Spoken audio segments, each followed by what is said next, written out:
तर आम्ही असं केलं की या खासदारांना जो एक MP लॅड फंड असतो, जो त्या खासदारांसाठी मिळत असतो, या 6 खासदारांचा फंड आपण जरा शोधायचा प्रयत्न करूया. निवडून आल्यानंतर जरा व्यवस्थित ते ग्राफिक्स दाखवलं तर आपल्याला लक्षात येईल की निवडून आल्यानंतर 2024 नंतर किती फंड एकूण त्यांना मिळालेला होता आणि त्यातला किती फंड त्यांनी खर्च केलेला आहे.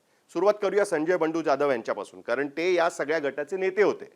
तर संजय बंडू जाधव यांना एकूण मंजूर निधी 14,07,00,000 मिळालेला होता 2 वर्षामध्ये. निधी फार कमी वाटतोय खरं तर, पण तरी सुद्धा एवढा निधी त्यांना आतापर्यंत मिळालेला आहे. जो निधी मिळालेला आहे तो निधी त्यांनी कसा खर्च केलाय?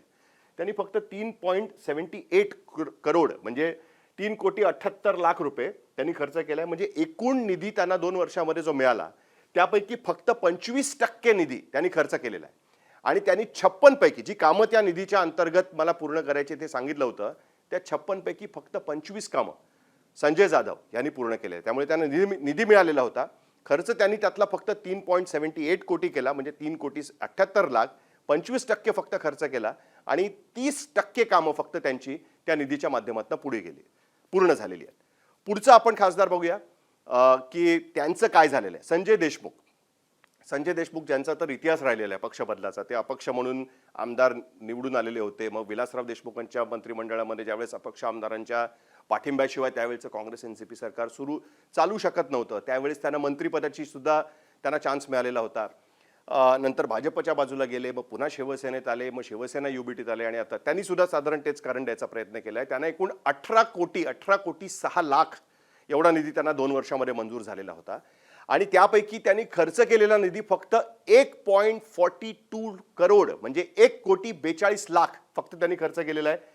7.6% एवढाच निधी त्यांनी आतापर्यंत खर्च केलेला आहे 2 वर्षामध्ये. निधी मिळाला होता किती? 18 कोटी. खर्च किती केला? 1,42,00,000. पूर्ण झालेली कामं 106 कामं त्यांनी त्याच्यामधली सांगितलेली होती. 7 कामं फक्त त्यातली पूर्ण झालेली आहे. कोणाला याच्याबद्दल दोष द्यायचा हा एक वेगळा प्रश्न आहे. पुढचे खासदार आपण बघूया. तिसरे खासदार संजय दीना पाटील मुंबईतले. 14.7 कोटी त्यांना एकूण निधी मंजूर झालाय. 14.7 कोटी. खर्च किती केलाय? फक्त 15 लाख रुपये. म्हणजे 1% निधी फक्त त्यांनी त्यातला खर्च केलेला आहे. पूर्ण झालेली कामं आहेत 40 पैकी 0. हे त्यांचं रिपोर्ट कार्ड आहे. 0% हे त्यांचं रिपोर्ट कार्ड आहे आतापर्यंत संजय दीना पाटलांचं. 14 कोटी निधी मंजूर झालाय. 0% निधी त्यांनी फक्त 1% निधी त्यांनी खर्च केलाय. तो खर्च कुठे केलाय माहित नाही, कारण एकही काम पूर्ण झालेलं नाहीये.